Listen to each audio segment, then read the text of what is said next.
Hello friends, Neha એજ્યુકેટરમાં આપનું સ્વાગત છે. આજે હું તમારા માટે લઈને આવી છું 5મી ઓગસ્ટ 2025ના મહત્વના કરંટ અફેર્સ. ટોપ 5 પોઈન્ટ એકદમ મસ્ત મજાની માહિતી સાથે કરંટ અફેર પ્લસ જીકે, જે તમારી આવનારી પરીક્ષામાં તમને ખૂબ ઉપયોગી થશે અને ચોક્કસથી તમને એક માર્ક અપાવશે. પરંતુ એ પહેલા વિડીયોની શરૂઆતથી લઈને અંત સુધી જરૂરથી જોજો. અને ટૂંક સમયમાં હું જીસીઆરટી બેઝડ એમસીક્યુ એમાં ગુપ્ત સામ્રાજ્ય વિશેના ક્વેશ્ચન છે, એ દરેકે દરેક ક્વેશ્ચન તમે ધ્યાનથી જોજો.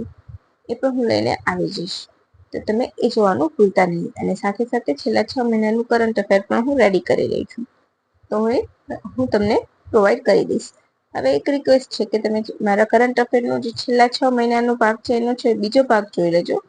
એમાં એપ્રિલ સુધીના બતાવી જશે અને પછી એપ્રિલથી ઓગસ્ટના બનાવીશું, રાઈટ? તો ચાલો શરૂ કરીશું. હવે આજનો પ્રથમ પ્રશ્ન શું છે? તાજેતરમાં આઈએનએસ હિમગીરી ભારતીય નૌસેનાને સોંપવામાં આવી, તે શું છે? Option A destroyer, option B patrol vehicle, option C frigate, option D submarine. બોલો. ચાલો, હું આજે તમારો ટાઈમ નહીં બગાડું. 15 મિનિટમાં તમને બધું કરાવી દઈશ, બરાબર? કારણ કે હવે મને એવું લાગે છે કે મારે તમને થોડું શોર્ટમાં જ કરાવી દેવું જોઈએ. તમને જ્યાં ટાઈમ વેસ્ટિંગ થાય તો હોય છે લાંબુ લાંબુ કરીને, ચેસનું જે એકનું એક ગુટ્ટી પીવડાયા કરે, એકને એક ગુટ્ટી પીવડાયા કરે, એવું તમને વધારે ગમે છે. તો હું તમને મારું કરંટ અફેર ફટાફટ આપી દઈશ, બરાબર? ચાલો, અહીં આવશે આપણો જવાબ રિગ્રેટ. શું છે રિગ્રેટ? કોણે બનાવી છે? તો GRSE એટલે કે garden reach ship builders and engineering, Kolkata દ્વારા બનાવવામાં આવી છે. પ્રોજેક્ટ 17 નીલગિરીની શ્રેણી હેઠળ બનેલું છે. હવે હંમેશા એક વસ્તુ યાદ રાખજો, મોટા ભાગની ફ્રિગેટ છે ને પર્વતોના નામ ઉપરથી બને છે. આ મેં ઓબ્ઝર્વ કર્યું છે, જસ્ટ મેં ઓબ્ઝર્વેશન કર્યું છે એના ઉપરથી કહું છું. આ ત્રીજું છે અને આ GRSE નું બીજું છે. પ્રથમ ફ્રિગેટ છે, બરાબર? 75% સ્વદેશી ટેકનોલોજી સાથે બનેલી છે. 28 નોટ્સ ઝડપ છે. 149 મીટરની લંબાઈ છે. 225 કર્મચારીઓ સારી રીતે રહી શકે સુવિધા એવી સાધની સાથે ડેવલપ કરાઈ છે. બીજી શું છે? તો બ્રહ્મોસ એન્ટીશિપ છે અહીંયા, અને લેન્ડ એટેક ક્રૂઝ મિસાઇલ છે, બરાક 8 મિસાઇલ વગેરેથી સજ્જ છે, બરાબર છે? તો ઇમ્પોર્ટન્ટ છે બહુ જ આવનારી પરીક્ષામાં, તો યાદ રાખજો. માતૃવન પહેલ કયા રાજ્યએ શરૂ કરી છે? બોલો, માતૃવન પહેલ કયા રાજ્યએ શરૂ કરી છે? Option A Haryana, option B Gujarat, option C Navi Delhi, option D Uttarakhand. બોલો. તો અહીં આપણો શું જવાબ આવશે? અહીં આપણો જવાબ આવશે ઓપ્શન એ હરિયાણા. અરાવલી વિસ્તારમાં બનશે. 750 એકરમાં ફેલાયેલ એક થીમ પ્રોજેક્ટ હેઠળ સાયકલ પથ, પ્રગતિ પથ, યોગ માટેની જગ્યા, બેસવા માટેની જગ્યા, એમ અલગ અલગ થીમ આપવામાં આવશે. અરાવલીનો ભાગ છે એટલા માટે બહુ અગત્યનું છે. કેમ? તો તમારે એક પ્રોજેક્ટ ચાલે છે, મેં તમને કરાવેલો છે, બરાબર? તો તમારે મને એ પ્રોજેક્ટ કહેવાનો છે. અરાવલી હેઠળ 4 રાજ્યોમાંથી પસાર થાય છે. દિલ્હી, બરાબર, પછી ગુજરાત, રાજસ્થાન અને અહીંયા એટલે ક્યાં? હરિયાણાથી. તો 4 જિલ્લામાં પડે છે, બરાબર? એ તમારે યાદ રાખવાનું છે. તો આ જે પ્રોજેક્ટ છે માતૃવન દિલ્હી માટે ફેફસાને હૃદય સમાન કામ કરશે, કારણ કે Delhi too much polluted city છે, રાઈટ? તો આ એક શુદ્ધતા આપશે એને.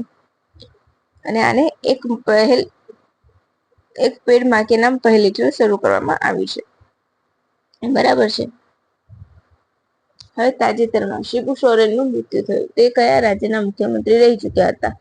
Option A Chhattisgarh, option B Madhya Pradesh, option C Jharkhand, option D Bihar.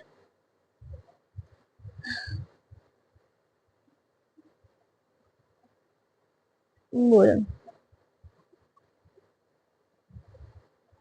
તો તેમણે ઝારખંડના મુખ્યમંત્રી રહી ચૂક્યા છે, ભૂતપૂર્વ. અત્યારે કોણ છે તમારે મને કહેવાનું છે.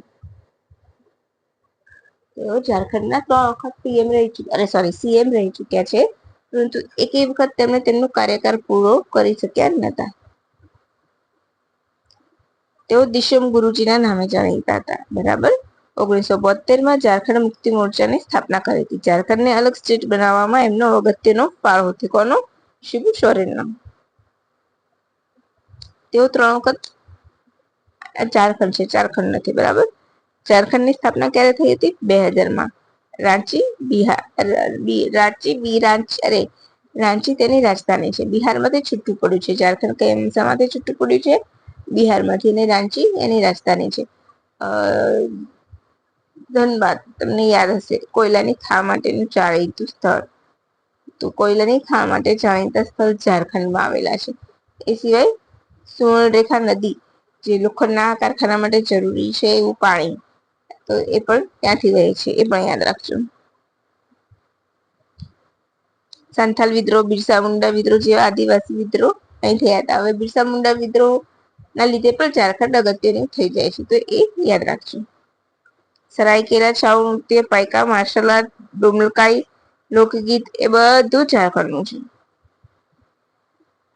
સરહુલ ઉત્સવ, ફૂલોનો જે ઉત્સવ ઉજવવામાં આવે છે, એ પણ ઝારખંડમાં ઉજવાય છે.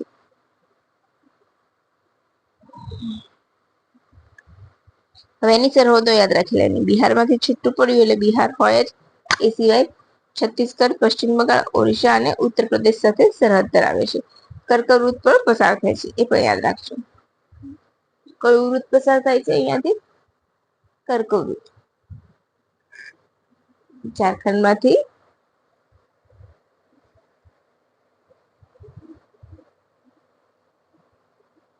સોરી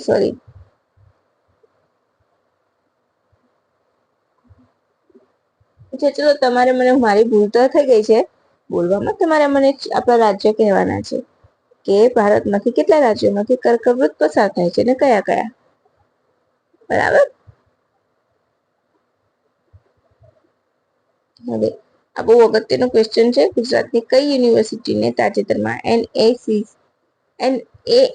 નું સર્ટિફિકેટ મળ્યું છે? Option A Gujarat university, option B Hemchandracharya university, option C Shyamji Krishna Varma Kutch university, કે એક પણ નહીં. તો આપણો જવાબ શું હશે? Option C Shyamji Krishna Verma.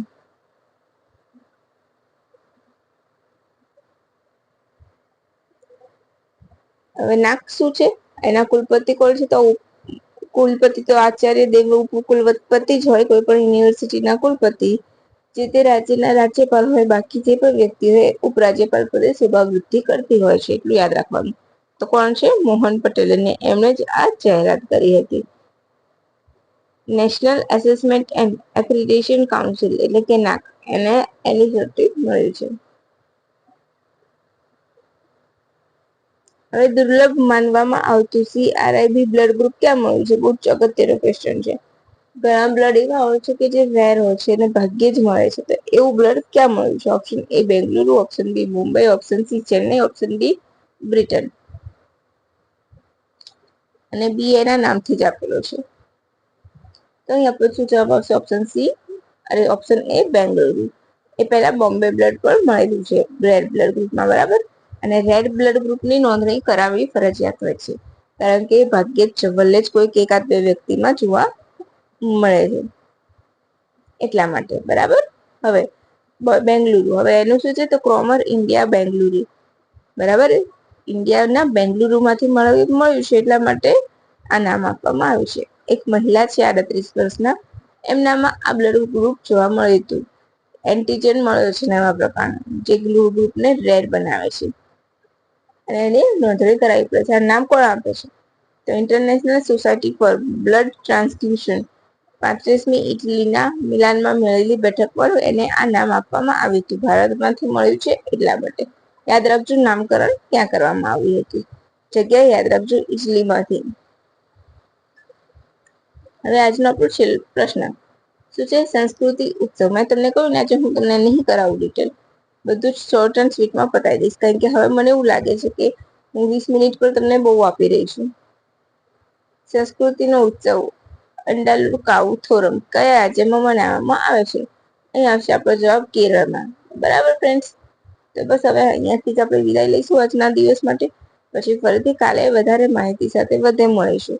અને કાલે હું તમને સોફી ઇન્ડેક્સ વિશે માહિતી આપીશ, તો જોવાનું બિલકુલ પણ ચૂકતા નહીં. અને COP15 ભારતે જે રિઝોલ્યુશન મૂક્યો છે એના વિશે પણ માહિતી આપીશ. તો બસ ફ્રેન્ડ્સ, આવી જ રીતના મારી ચેનલને લાઈક કરજો, સબસ્ક્રાઇબ કરજો. By friends, and thank you for watching my video. Have a good day.